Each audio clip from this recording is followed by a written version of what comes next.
one shot which is in the final episode of the show, which is when they're driving out of Chernobyl and you see the vehicle graveyard.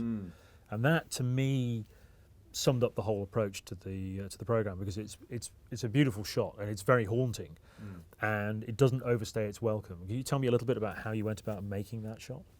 Well, that we always knew we were going to have that in right from the get-go. First of all, we had to find a location for it, and we scouted all over Ukraine and Lithuania looking for a suitable location.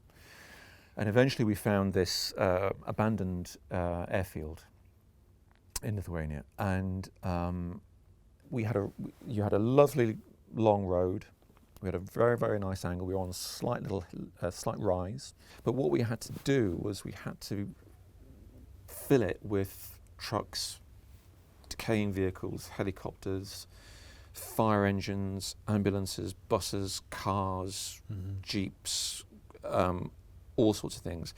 And if you look online, you'll see the actual photographs of the vehicle graveyard, where they dumped all of the radioactive everything that was used vehicles in the cleanup process.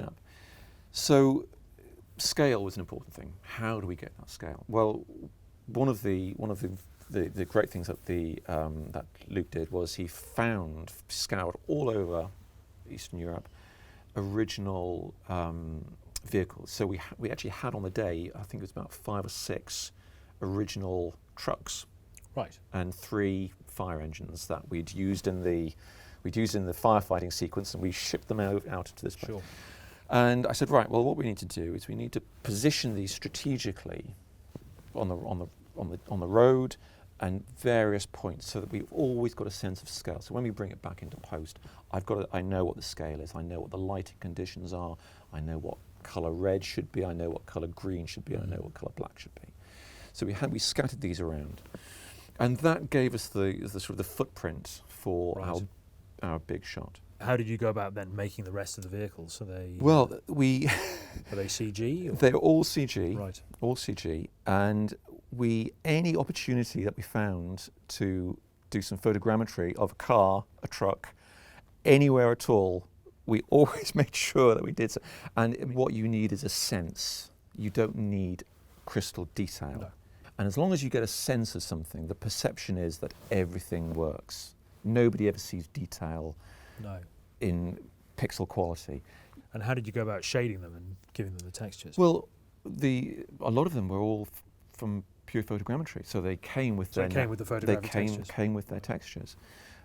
We had our lighting conditions, so where we needed to, we painted out shadows, but for the most part, they are as we shot.